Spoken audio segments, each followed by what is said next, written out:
All right, so I just shared a thing about Joe Rogan and how little by little the Holy Spirit's knocking on his door. And before he was completely against religion. Now he's listening to more and more.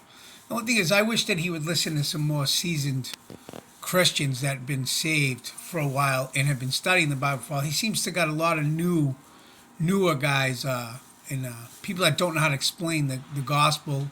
And they don't really give any. They talk about miracles in life, but they don't really talk about it. So a lot of you guys already know my testimony, but I'm going to sprinkle in a few things here. First of all, they go on scientists, right? Okay, so scientists they always say that the Bible's a myth. Prove it to me. Show me that God rose out of the grave. Prove to me that he walked on water. Prove that. You got to prove it to me. I'm not going to believe it. Yet they go on scientist theories of how the universe was created on a theory. They don't have any real tangible proof. They can only go by what they think, how it happened, what the stars lining up, what they think that means. It's all think, think, think. It's what they think. So scientists have no real tangible proof. They can only go by what they think. Now, no matter how they break it down, no matter how they say it, it's still just a theory. So I believe in creation. I do not believe in evolution at all, right? Because the Bible, so how the Bible is proven is by all the old. Now they make fun of the parchments written on leather, and he makes fun of that and stuff like that, right? But at least that's written, tangible proof. Now they said Rogan says in one of the things that the Bible, it was hundreds of years after Jesus was gone, but see, the fact remains that no, it's only 30 years. So I did a Bible study on proof of the Bible before. So here's an example of what I'm talking about. So when the New Testament was written, it was 30 years. It was approximately 30 years after Jesus died and then rose from the grave, right?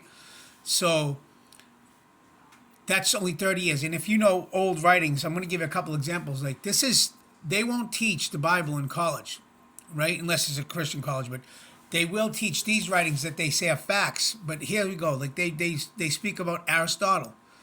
There's less than a dozen manuscripts of Aristotle left over, and that came 1,000 years after he was gone. 1,000 years, and only 12 documents. That's it. But they teach it like it's fact in college, right?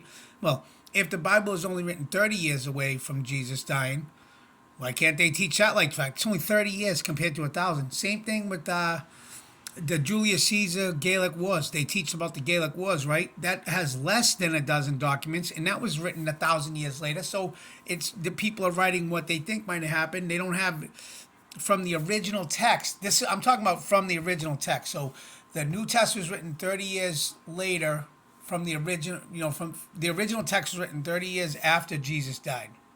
The original text for Aristotle and Julius Caesar was written 1,000 years after he died.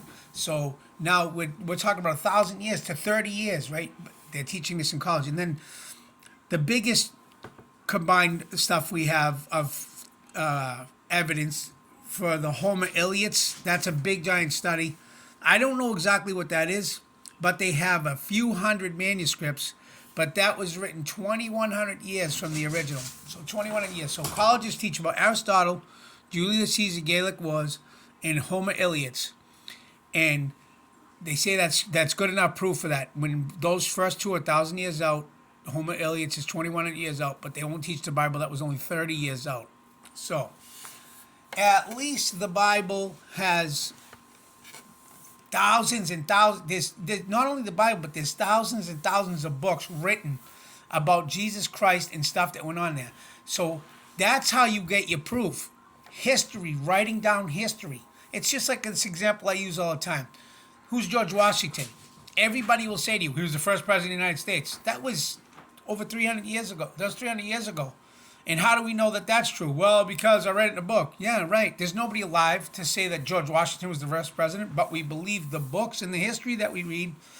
So if you can believe about that George Washington was the first president 300 years ago, and if you can believe in Aristotle, the Gallic Wars, and Homo Iliads that were 1,000 years from the originals from way back then and you really follow this stuff and you really believe it, then there's no reason why you can't believe the history of the Bible, which was only 30 years out from the original text. Now, that's the history in the written proof of the Bible. All right? Now, as for what happens to someone who starts to follow Christ, like myself, shut up, Maisie. That bird, no matter what, got to squawk when I'm doing a video. Quiet all day. Start doing a video loud. Anyway, that's my military macaw. She's crazy. Anyway, Crazy Maisie. So, I got floored. Some of you know my testimony. You know, I was giving my life to Christ. I got floored. I was a one percenter for 22 years. I loved being sergeant in arms. I was a fighter. I loved it. I loved beating people up. Made me feel great inside. I had a ton of respect. Tons of people loved me. I wasn't looking to change. The next thing you know, I'm not going to get into the whole thing. It gets too long. I'm already at 5 minutes. But I got floored. I got put on the floor, and I had two grown guys that held me up. I'm a Christian now, and I still won't let you put me on the floor. But God put me on the floor like that. Why? Because I'm a thickhead. And I've had many other miracles. And prayer does work. And if you're following God, He does speak to you. Not an audible voice. You hear clear messages in your head where you got to go. There's so many decisions I wanted to make that God told me no, that I didn't do, that turned out, praise God, that I didn't do that. You know, there's certain things I did in my life. I could go on and on. I can't though in a video. Nobody will hear it. But I wish that some unsaved people or people who are not too sure in the Lord would let me sit down and talk to them. Not just one time, over time. I could tell you things that happened. Maybe you'd open up a little bit and believe. The Holy Spirit's always knocking on the door, man. He's knocking on Joe Rogan's door. And I love Joe Rogan because he's very calm. He lets people say their opinion. He doesn't cut them off. He's not ignorant. You know, so which is good. He's a great interviewer. Anyway, so that's that. There is historical proof of the Bible. There is only theories of the Big Bang Theory. There's only theories on how to measure dirt and how long the Earth's been around. It's only theories. People live and give their whole life on theories and believing in scientists and their theories. But there's also Christian scientists that have their theories and prove the other way. So there's really the only fact we can only thing we can live by is this: the historical proof written in the Bible, in all the books that followed. And if we're really going to believe history at all, the Bible is the first part of history. That was the first book ever written. If you're going to really believe history and you're going to go by history, then you've got to believe the Bible. You can't go against that. Or you can't believe any of history. If you can't believe the history of the Bible, you can't believe any history because you're living off the same premise, the same thing. You're living off, I believe that because it was written. I did studies on that. Well, do some studies on the Bible. And then, of course, when you live in the Christian life, you see the difference. When you really give God a chance. The only people that don't believe are the ones that don't give it a chance, as far as I'm concerned, because they don't want to stop living this sinful life. I understand. It's hard. It's hard. It's easy to live in this world. The devil makes it real easy. It's a nice playground for us to have a good time. You know, whatever it is you're doing. Getting wasted, having sex with everyone. You know, of course, oh yeah, this is all good, great, and wonderful, right? But there's no love in any of that either. I lived that life before my wife. And it was sad. Really, you talk back, when you sit there and people talk about the old days, it sounds like a good time, but really there was a lot of misery involved in that, and a lot of sadness and a lot of aloneness. I'm never alone now. God has given me a great life, and no matter what happens, He's always there for me. I can feel Him all the time. You'll never know unless you give Him a chance. It makes me so mad. I watch my friends say, I got this much in the bank. I went on vacation here. I did that. I don't have any of that, but I'm still a joyful person.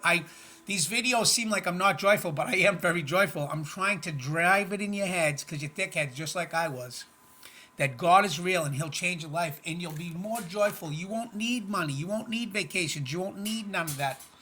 I don't need any of that. All I need is my house to keep my people in a roof. And that's just because I don't want to die. I don't want to freeze to death. You know what I mean? We got to live in a house. You got to live in a house. What can I say? We could always live cheaper, you know? But right now, at this point in time, my kids are all living at home and I need this bigger house. So I have to live house poor. But it is what it is. But I'm happy. And I love having my kids around anyway. You know, so anyway. All right. That's it, man. I could go on and on about everything, but I won't. You guys will stop watching the video. I'm already almost at the 10-minute mark, so I got to go. Peace, love, and God bless.